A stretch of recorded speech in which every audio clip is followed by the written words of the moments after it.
I'm back. I forgot to put my glasses back on. Anyway, y'all just gonna see me looking tired with no makeup. It's all good. Um, so hopefully this will be the third part of this post.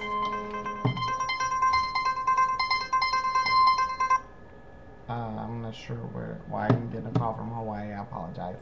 Anyway,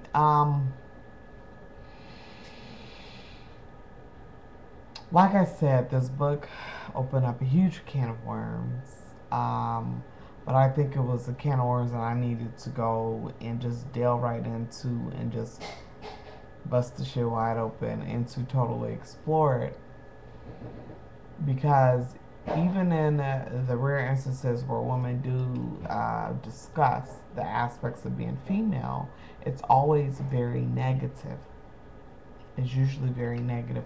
Why we hate our periods, how horrible childbirth is, or a totally glorified version of it that doesn't find a happy medium where, well, this is what you can expect: the good, the bad, and the ugly. So you could have a well rounded idea of what to anticipate. And I found it weird and I was not ashamed, but kind of asking myself why, after all this time that I've been female, and that's been my whole life, had I never taken out the time to really learn about childbirth? Why wasn't I an expert on that?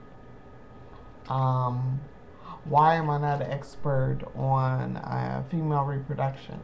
I have a decent grasp of how it works or whatever, but why am I not an expert on that? I mean, when it identifies and characterizes such a huge aspect of my life, and although I no longer am a flag bearing feminist, waving feminist, I'm so grateful for the feminist scholarship of what they call the first wave of feminism, and that it actually started creating dialogue and research about the woman experience, because you have all of written human history and it's all written by men, and so no one's ever recorded what a woman's experience is.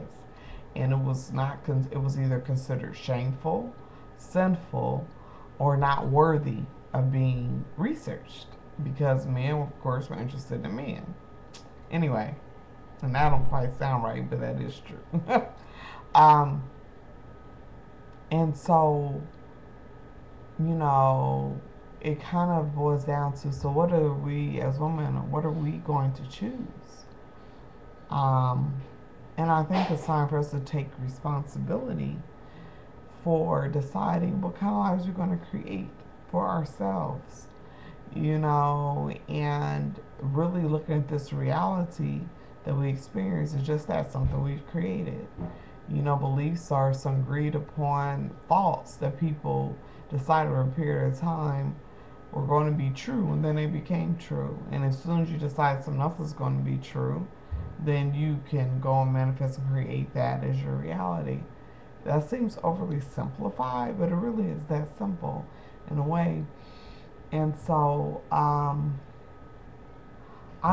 I, I'm envisioning a time within the next generation where a woman, and this is not all to say that men have it perfect and hunky dory, and they don't have to deal with the crazy aspects of a reality where essentially all humans more or less are enslaved in some form of fashion or another to poverty consciousness, lack consciousness, this quote unquote industrialized capitalistic type way of survival, which, anyway, that's a whole other conversation. So that's not to imply that, but my specific interest is how it affects women in particular. But I'm envisioning a reality that we create consciously where we are able to just be female and all of its glorious manifestations, and be totally unleashed and totally connected and totally fulfilled to whatever extent that we want to experience that. and not where it be that women have to choose between themselves and others. I think that's totally insane. And I didn't even want to have to contemplate trying to make that decision because I knew I would choose my kids. So, I don't know. I suggest you read the book.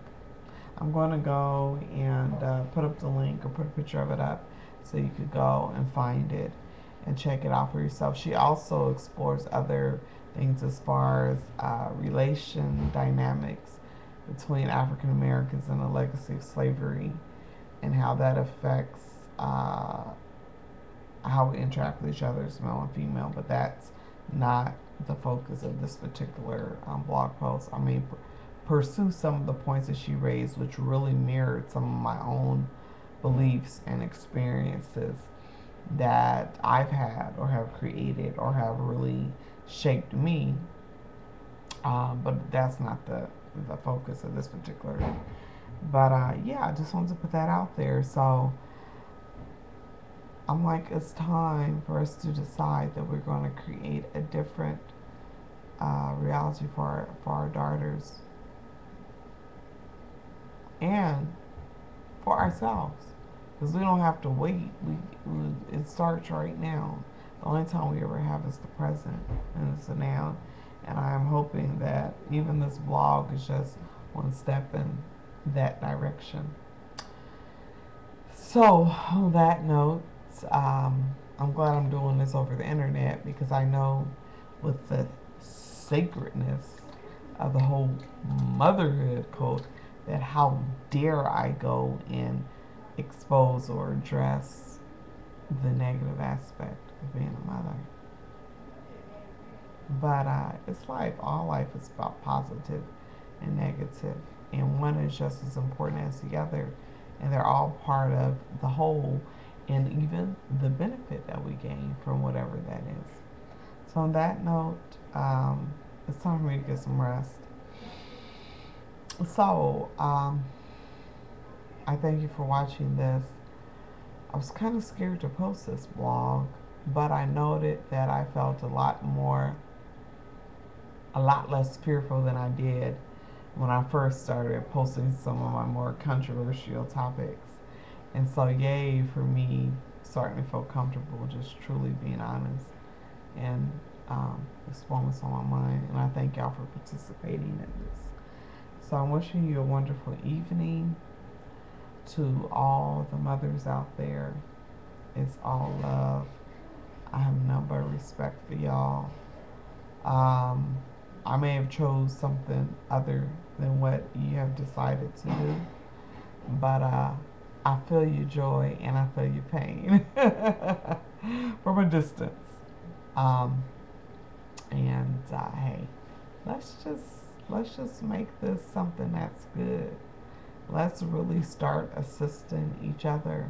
Let's decide what kind of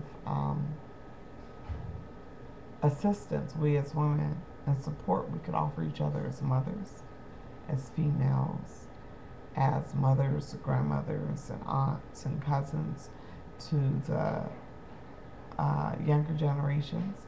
And us even take out the time to really, truly value our experience as female, come to love ourselves as being female, and to liberate ourselves as being female.